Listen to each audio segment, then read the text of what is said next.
L'école d'abord. Pour tous les enfants différents. Pour notre futur. C'est l'école d'abord. Ouais, nous on veut l'école d'abord. L'école d'abord. Yeah! Bienvenue dans le podcast L'école d'abord. Bonjour Samia. Bonjour Élise. Bonjour Élise. Bonjour Élise, bonjour Samia. Bonjour Élise. Alors nous retrouvons à nouveau Samia pour le 3e et dernier épisode consacré à la dyslexie. Et donc nous sommes avec Samia Figère qui est autrice du livre Trop que vous pouvez vous procurer auprès des éditions Publish Room. C'est bien ça Samia?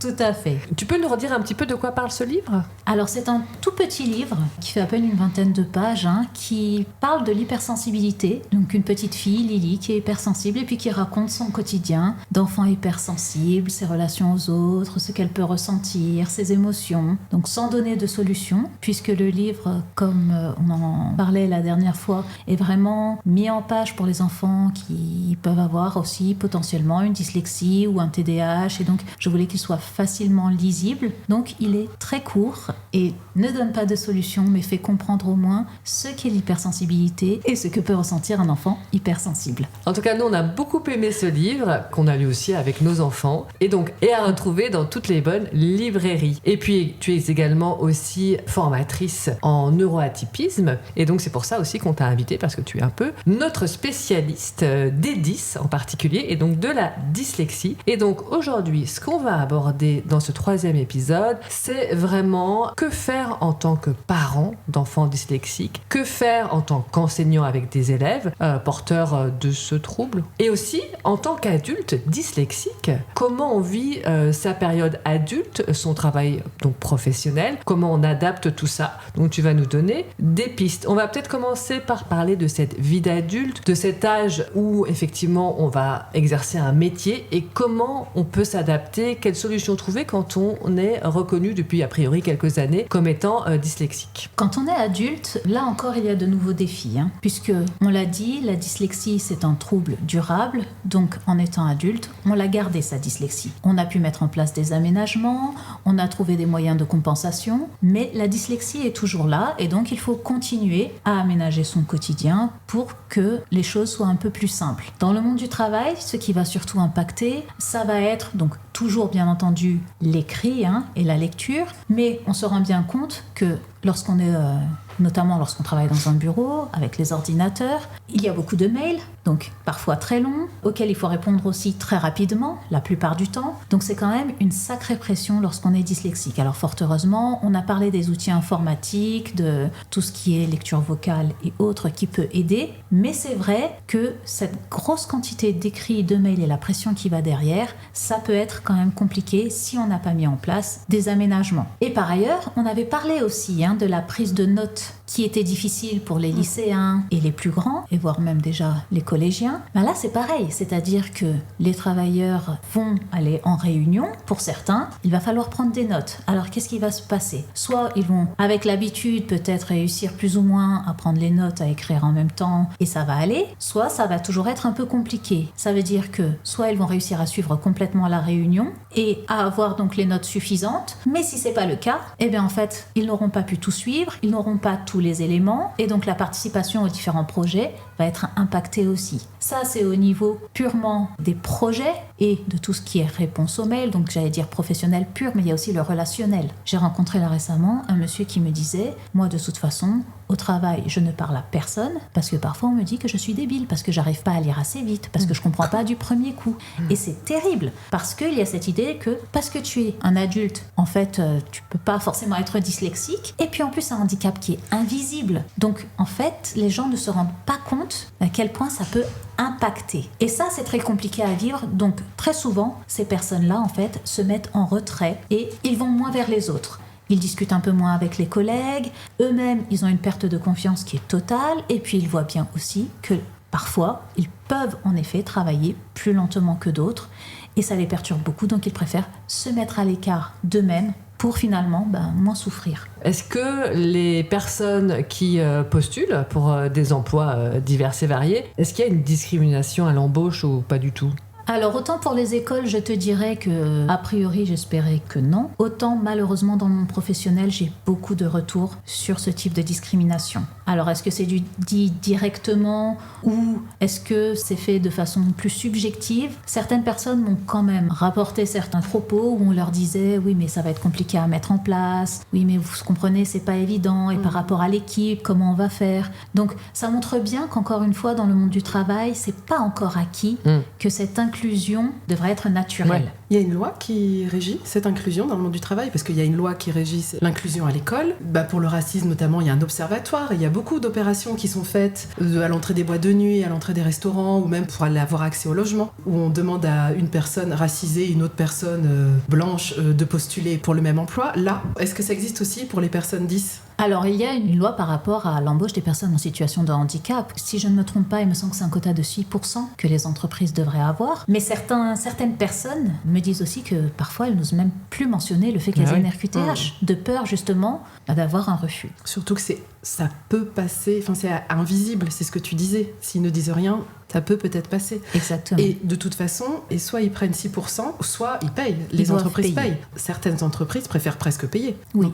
Et puis ça veut dire que peut-être il y a une réelle souffrance aussi de ces personnes dyslexiques qui vont effectivement masquer leur handicap et se retrouver parfois en difficulté. Alors que finalement, ce qu'on devine là-dessous, c'est qu'il y a aussi une méconnaissance sans doute des entreprises. Il y a un manque de formation sur ces troubles qui fait que si finalement ils avaient connaissance des aménagements possibles et qu'ils se rendent compte que c'est pas si compliqué que ça à mettre en œuvre et que c'est pas si coûteux non plus, ils seraient peut-être beaucoup plus à même d'embaucher des personnes dyslexiques. Donc ça induit forcément, je pense, une vraie souffrance de ces personnes. Exactement. Et tu proposes des formations pour les entreprises ? Oui, tout à fait. Pour leur expliquer déjà ce qu'est le trouble, soit les troubles 10 ou, comme on disait, les neuroatypismes comme les cerveaux hyper, qui ne sont pas considérés pour le coup comme des handicaps, mais comme on disait, qui peuvent être très handicapants quand même au quotidien et qui peuvent avoir des répercussions aussi sur les relations sociales. Donc, en général, c'est plutôt de l'explication. Qu'est-ce que c'est ces troubles ? Quels sont les impacts ? Comment on peut aider à intégrer aussi un collègue en situation de handicap ? Comment on peut aider à mettre des aménagements facilement ? Parfois, il suffit de pas grand-chose.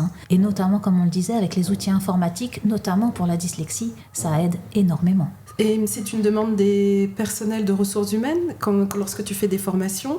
Et est-ce que tu trouves, deuxième question, est-ce que tu trouves qu'il y a une recrudescence de ces demandes, que les ressources humaines prennent en compte cette discrimination qu'il pourrait y avoir à l'embauche ? Est-ce que tu as vu des changements en quelques années ? De mon expérience, en tout cas, qui n'est peut-être pas celle d'autres formateurs, ce que je vois, c'est que dans les entreprises privées, ça commence, il y a même depuis quelques années, mais c'est vrai que c'est pas là où je vois le plus d'évolution pour l'instant, encore une fois, de mon expérience.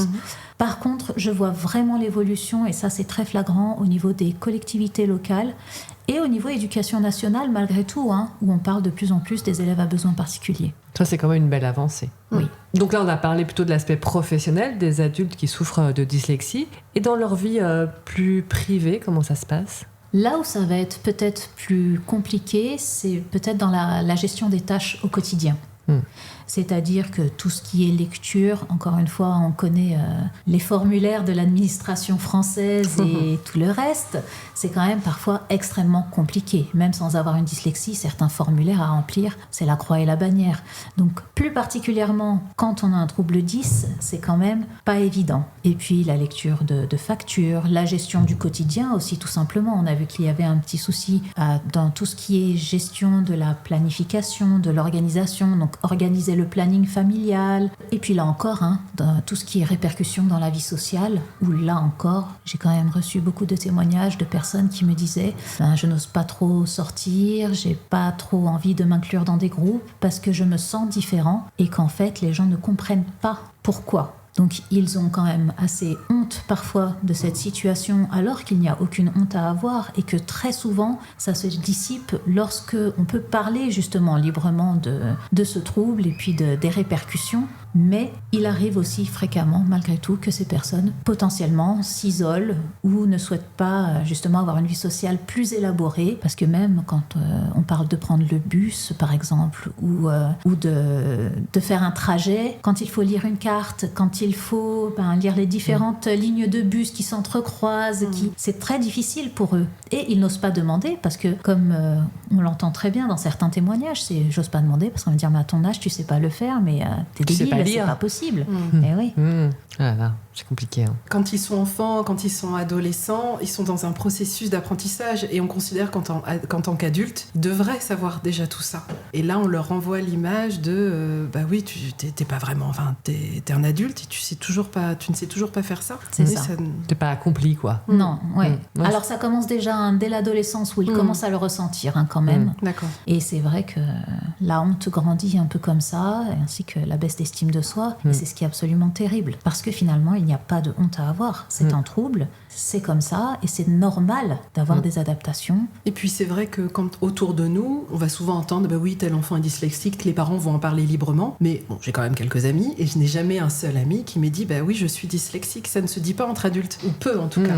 Ouais. De mon expérience, moi, personne ne m'a dit oui, je suis dyslexique.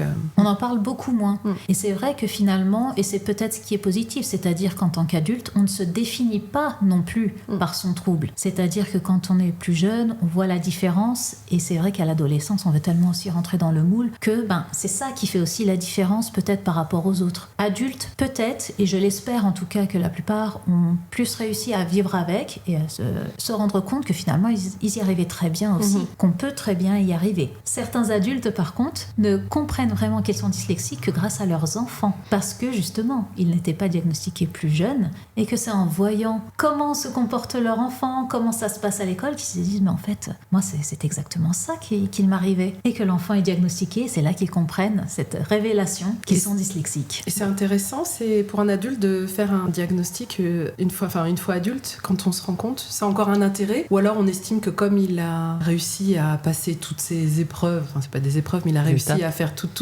à passer toutes ces étapes depuis qu'il est petit sans être reconnu, est-ce que c'est intéressant à ce moment-là de se faire diagnostiquer? Tout va dépendre de l'état d'esprit dans lequel l'adulte se trouve. C'est-à-dire que s'il est en souffrance et qu'il a besoin d'avoir encore plus de réponses, oui. Si justement il se dit peut-être que c'était ça, mais bon maintenant, en effet, je m'en sors très bien et j'ai pas besoin de savoir, je ne ressens pas le besoin de savoir, pas forcément. Et il y a un facteur héréditaire de la dyslexie? Oui, il peut y avoir un facteur héréditaire. Oui. Okay. Donc c'est comme ça que parfois des parents se rendent compte qu'ils le sont aussi parce que leur enfant est diagnostiqué. Exactement. Et justement en tant que parent, qu'est-ce que tu donnes comme conseil de parents d'enfants dyslexiques? Déjà, on est humain et c'est sûr que parfois on a peut-être envie de s'énerver pendant les devoirs qui n'avancent pas parce que les leçons n'arrivent pas à être retenues, mais se rappeler que c'est pas de sa faute. Cet enfant, il a un trouble. On va pas dire à un enfant qui ne porte pas ses lunettes, non mais tu vois, t'es nul, t'arrives pas à lire. On lui met simplement ses lunettes et là on voit que oui, ça marche mieux. Un enfant qui a des troubles 10, il va avoir des soucis avec la lecture. Donc il faut se rendre compte que sans adaptation, en effet, ça va être plus compliqué pour lui de faire ses devoirs. Donc on essaye au maximum déjà d'aller à l'essentiel pour les devoirs. Souvent, en plus, il y a une surcharge horaire avec tout ce qui est orthophonie, rééducation par différents spécialistes. Donc, attention à ne pas surcharger aussi avec les devoirs. On va vraiment à l'essentiel. On s'aide bien entendu des outils informatiques. Et pour les plus petits déjà, il y a pas mal de choses qu'on peut faire, au moins pour ne pas déjà qu'ils soient aussi dégoûtés de la lecture. Parce que c'est ça le problème. Quand ils sont petits, c'est j'y arrive pas, je ne comprends pas, j'arrive pas à lire, donc je ne veux pas être en contact ni avec les livres, ni avec la lecture. Et là, c'est dangereux. Donc on va passer par le jeu. On va faire des petites choses qui vont l'aider à aimer les livres. Alors bien sûr, ça passe par je raconte des histoires à mon enfant, je vais à la médiathèque, en écoutant les histoires, donc les boîtes à histoires, mais aussi tout ce qui est audiosites, les audiolivres, où on peut trouver des sites qui racontent l'histoire. Moi, je conseille souvent aux parents, parce qu'on peut choisir sur certains sites même la durée du livre qu'on veut que l'enfant écoute, et qu'ils le suivent aussi avec son doigt, qu'il écoute et en même temps sur les pages qui suivent avec le doigt. Pour les lettres, il faut vraiment passer aussi par tout ce qui est sensoriel, par le jeu et par le sensoriel. C'est-à-dire qu'on va au parc, on va en forêt, il va prendre un petit bâton et il va tracer les lettres dans la terre ou dans le sable où on prend un petit bol de farine et puis il trace pareil dans les lettres pour qu'il ait vraiment cette sensation aussi de tracer avec la pâte à modeler pour que les lettres soient en volume aussi, ou de la pâte à sel si on aime tout ce qui est travaux manuels. Et puis ensuite il les peigne ces lettres de façon différente, de couleurs différentes pour encore mieux les reconnaître. Tout ça, c'est des petites choses qui vont faire que l'enfant, par le jeu, va être au contact des lettres, des sons, de la lecture. Faire des petits mémoris de lettres et de sons, ça peut être vraiment très sympa aussi. Donc il y a plein de petites choses comme ça qui vont aider l'enfant à au moins ne pas s'éloigner de la lecture, en plus bien entendu de la rééducation orthophonique et de tout ce qui est mis en place en classe. Parce qu'il ne faut pas oublier que quoi qu'il se passe pour ces enfants, c'est un travail en équipe. C'est à la maison, c'est à l'école avec les enseignants, c'est avec le personnel spécialisé qui fait de la rééducation. Tout le monde travaille main dans la main et avec les mêmes méthodes pour que justement l'enfant puisse progresser. On peut formaliser cette coéducation, notamment avec le PAP, si je me souviens bien. On peut écrire un projet qui va être réévalué chaque année. Exactement. Le PAP ou le PPS dont on a parlé dans un des épisodes précédents, ça formalise vraiment tout ce qu'on va mettre en place pour cet enfant et ça va l'accompagner tout au long de la scolarité. Qu'est-ce qu'on pourrait conseiller aux parents qui sont un petit peu en errance d'orthophonie et qui n'en trouvent pas, ou alors qui sont sur liste d'attente pendant longtemps en attendant ce fameux premier bilan? Qu'est-ce que tu pourrais leur conseiller? Alors déjà, mettre en place tout ce dont on a parlé, avec tous ces aspects ludiques par rapport à la lecture. Oui, ce que je peux conseiller aux parents, c'est déjà, encore une fois, passer par cette approche multisensorielle pour que l'enfant puisse apprendre de différentes façons, que ce soit par différents canaux qu'il ait toutes les informations, et puis la répétition aussi. Travailler sur l'attention, le temps d'avoir cette fameuse rééducation. On a parlé coéducation dans la scolarité de l'enfant, mais il y a un moment très particulier et vraiment important dans cette scolarisation, c'est le moment de l'orientation. Comment est-ce que parents et enseignants, et enfants bien entendu, discutent et pensent cette orientation? Tout d'abord, il faut vraiment aller aux besoins de l'enfant. C'est-à-dire que lui, il sait en fait. Et on le voit lorsqu'on met en place des aménagements, ça marche pour certains, ça va marcher moins bien pour d'autres, parce que tous les enfants sont différents. Donc il faut tester. Mais très souvent, quand on leur dit, bon, qu'est-ce que tu veux qu'on teste? Qu'est-ce qui marcherait bien avec toi, tu penses?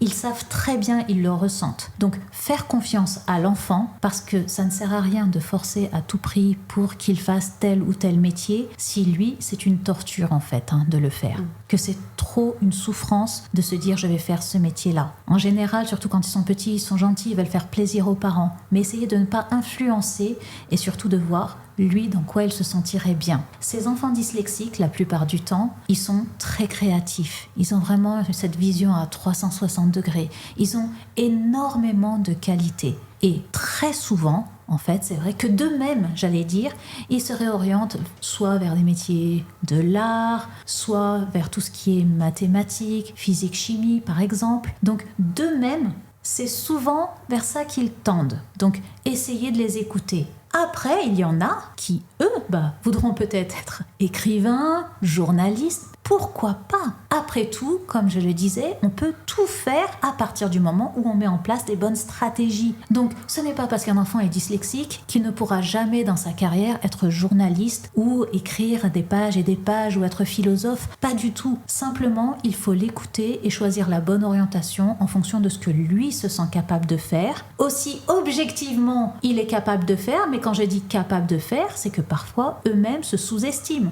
Donc, c'est aussi dans l'autre sens. C'est lui montrer que, mais si c'est ça qui t'intéresse, ne t'inquiète pas, tu peux le faire, regarde ce qu'on va mettre en place. Donc, c'est du travail, c'est de la réflexion pour justement bien tout cadrer, bien tout mettre en place. Mais une fois qu'on y a bien pensé et une fois que l'enfant est motivé, là, on met en place cette orientation. Alors, on va arriver à la fin de cet épisode. Samia, est-ce que tu veux conclure? Alors, si j'avais une chose à dire en conclusion, c'est vraiment que le soutien est extrêmement important pour ces enfants, pour ces adolescents et pour ces adultes. C'est-à-dire qu'un enfant soutenu, c'est un enfant qui va prendre confiance en lui, qui va être conscient de ses capacités et qui va vraiment affronter par la suite la vie et potentiellement toutes les étapes qui pourront être problématiques avec beaucoup plus de sérénité et en sachant qu'il n'est pas seul, qu'il est accompagné, qu'on l'aime, que son handicap ne fait pas de lui quelqu'un qu'on va forcément rejeter, ne pas aimer, loin de là. Il a des qualités et ça, il faut vraiment insister là-dessus. Vraiment valoriser tous les progrès, régulièrement faire le point en lui disant « Tu vois, mais là tu étais là et maintenant regarde où tu en es ». Lui montrer sa progression et lui montrer que il est très fort, qu'il va s'en sortir et qu'on est là à côté pour l'aider, quoi qu'il se passe. Merci beaucoup. Merci beaucoup, Samia. Nous arrivons au terme de ces 3 épisodes consacrés à la dyslexie. Un grand merci, Samia, autrice du livre Trop. Et nous pouvons également te retrouver sur le site acontresens.org et sur LinkedIn. Quant à nous, vous pouvez nous retrouver sur différents réseaux sociaux, LinkedIn, Instagram, Facebook, YouTube et sur le podcast L'école d'abord. Et notre compte s'appelle Les Élises avec un Z. On vous dit à très bientôt. Au revoir, Samia. Au revoir les Élises et merci beaucoup. Merci Samia et à bientôt. À bientôt.